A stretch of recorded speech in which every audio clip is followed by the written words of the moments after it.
What's up, guys? It's your boy Cam. I am back with the Go Home Show to NXT TakeOver Portland for Thunder. We are kicking off the show with the Women's World Champion Bayley, with Sasha Banks as her right hand, and Bayley says that she will happily crush Raquel Gonzalez's dream of becoming Women's World Champ because no one is taking this belt from her. Again, Sasha does what she did a couple weeks ago. She kind of looks at Bayley a little bit. Not too obvious, but if you look real hard into it, you can see. But Bianca Belair comes out and she says, hold on. I lost that championship over a year ago with a subdural hematoma. Basically, that's what cost me my match against Dakota Kai, as the crowd kind of boos. Like, they know it's a serious issue, but it kind of looks like sour grapes because it was over a year ago. And it's like poor sportsmanship. She lost the #1 contenders match. And she says, I know I lost the #1 contenders match, but still, I deserve my shot at the Women's World Championship that I so rightfully deserve, because I carried this brand on my back for over a year and I didn't get a championship match when I came back. It is completely disrespectful from Trish Stratus and upper management. I deserve my championship and I'm not leaving until I get it. And Bayley says, well, you're not going to get a championship match because I already have one against Raquel coming up. But Sasha says, hold on, Bayley. Let's spice it up a little bit. How about you give the match to Bianca?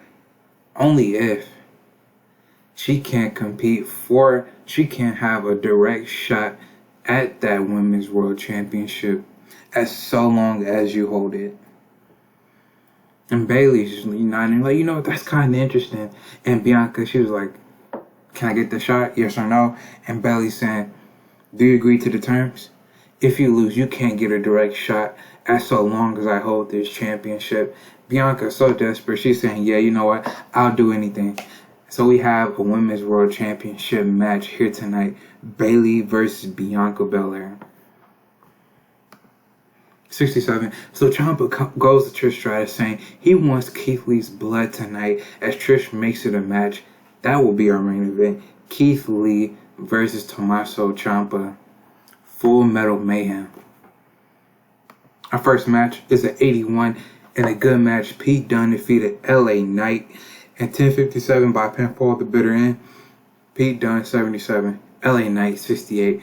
But with that win, Pete Dunne is the #1 contender for Johnny's Intercontinental title.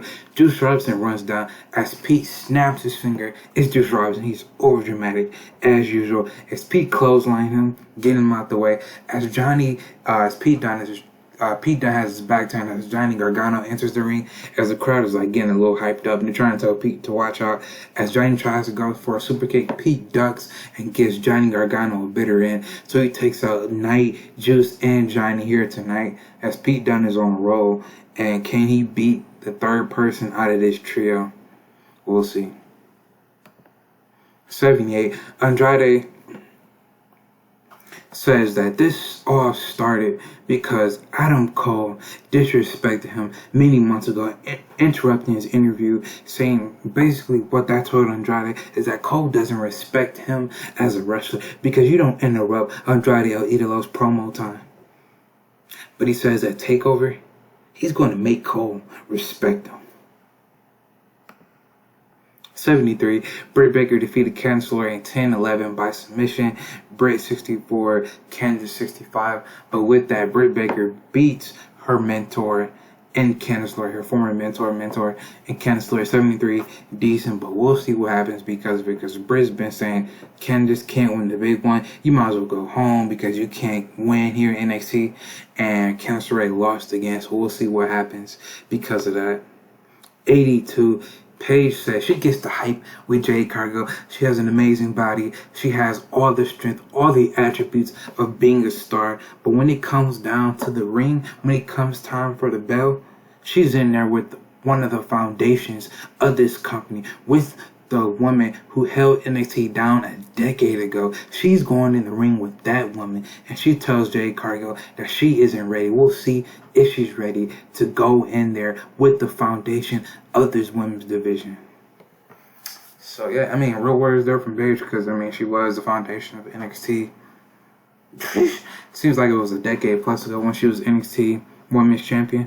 So we'll see. That's who Jade Cargill's going up against. 81. Okay, in a good match, Ricochet defeated Mark Briscoe in 11:27 by pinfall to Shooting Star Press. Ricochet 93, Mark Briscoe 64. Mark Briscoe was off his game.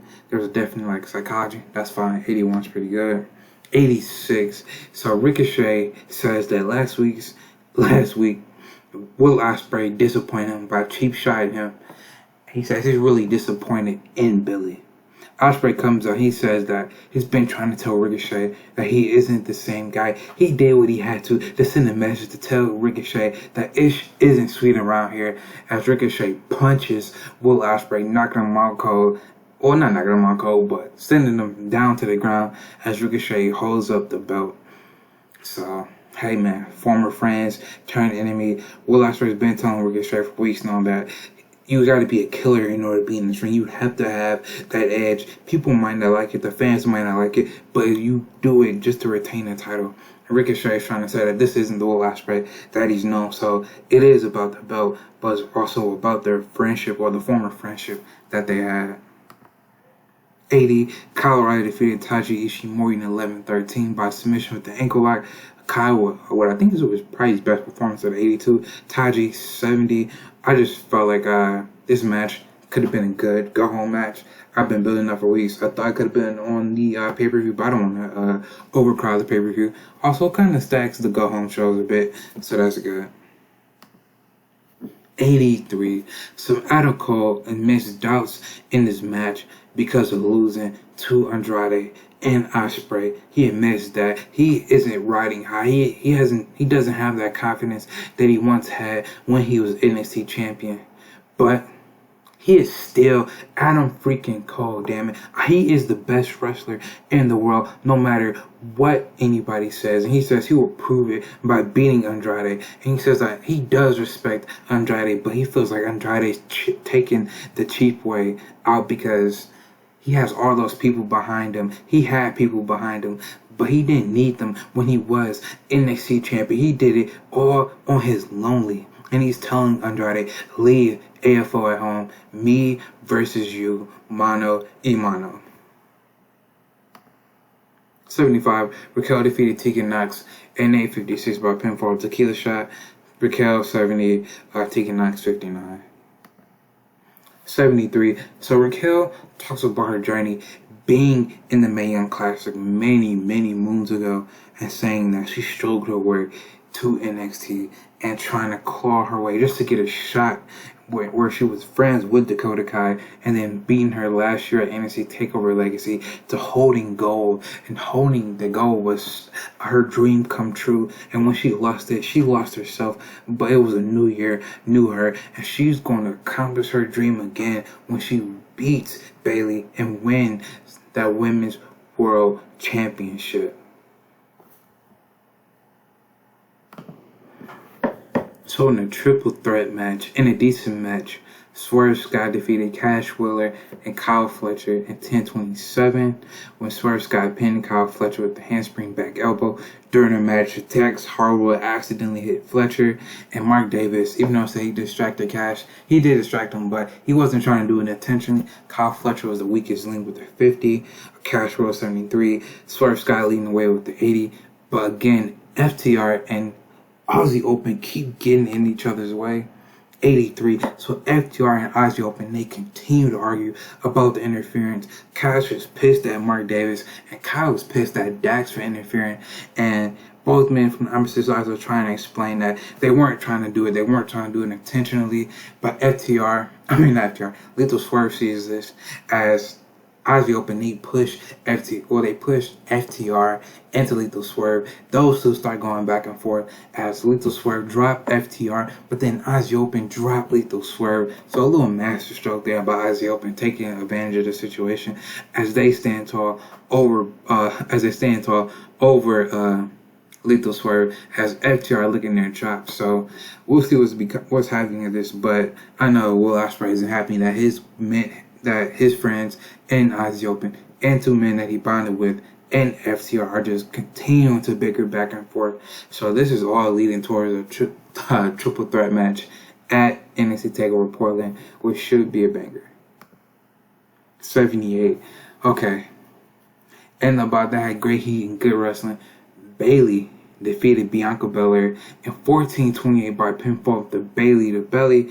During the match, Sasha Banks distracted Bianca. Bayley makes the finish number 4 of the NXT Women's title. Bayley, 82. Bianca, 73. Bianca debuted a EFC gimmick. I think her gimmick was getting Stella at some point, and then got an initial rating of 4. So yeah, that's not great. She's gonna probably be a little pissed at that. But anyway, Sasha Banks, she's the one that made the stipulation, and she just cost Bianca the match, meaning that Bianca cannot directly challenge for Bayley's championship. As so long as Bayley holds it, Bianca Belair loses another match.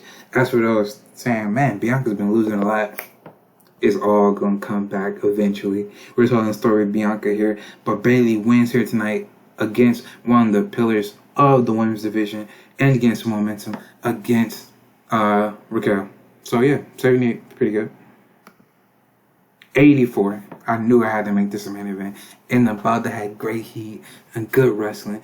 Keith Lee defeated Ciampa in the Full Metal Mayhem match when Keith Lee, he didn't retrieve the item. He pinned Tommaso Ciampa with the Big Bang Catastrophe. Keith Lee, 80, Ciampa, 78.